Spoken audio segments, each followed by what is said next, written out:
不是，新干员深蓝真的太有安全感了，这绝对是三角洲行动首个改变游戏环境的干员。我玩了一天测试服，直接把我吉米普通场的 KD 都干到了28。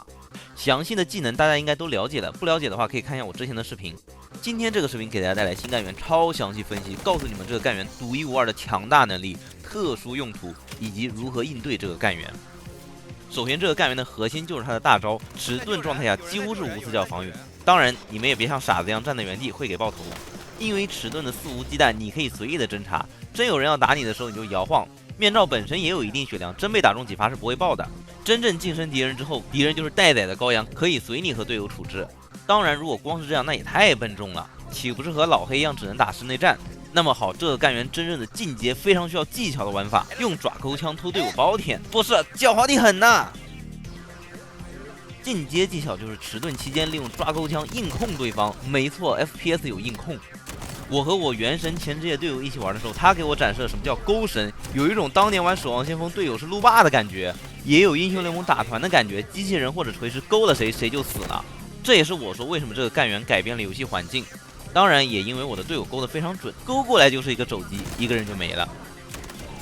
为什么我说这个干员改变了游戏环境呢？一是下个版本 TTK 将延长，第二就是这个干员真正意义上打破了防守方无敌的平衡，这游戏再也不是谁猛攻谁死了。不论是探点还是排点，角落的鼠鼠再也不能像以前一样肆意妄为。当然说了这么多，也不代表这个角色完全无脑。这个角色本质意义上是一个重装辅助，不论是装备大招还是解除大招，都会被严重减速，并且限制4秒半。当你使用大招之后，就意味着你不能开枪，你既勾不到人，也不能帮队友吸引枪线，那你的队友就是2打3的情况。像视频中的这个就是举着盾在这一直看，这个时候还不要紧，但是他倒了一个队友之后，相当于最后一个队友要1打3，因为盾哥本身迟钝是没有任何杀伤力的，这种情况只需要打他们最后一个有枪的队友就行。最后只剩下一个深蓝的时候，也做不了别的事情，因为他解脱还需要4.5秒。接下来和大家说几个深蓝破盾的方法，第一就是他主动掏爪钩枪瞄准的时候，你是可以趁机打他的。5盾炮可以直接把他打翻在地上，深蓝进入控制状态的时候，盾会直接消失。最后讲个比较扯的，如果他吃了闪光、爆闪灯或者害爪的闪光球，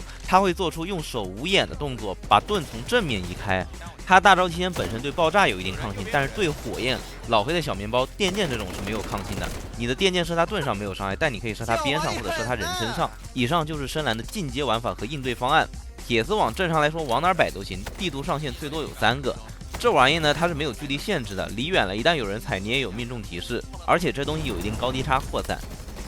打起来可以丢在你和敌人之间。虽然这玩意造成的伤害并不是特别多，但是呢，正常人也不会主动踩这玩意儿，都要把它先打掉。实战过程中一般不会主动打这玩意儿。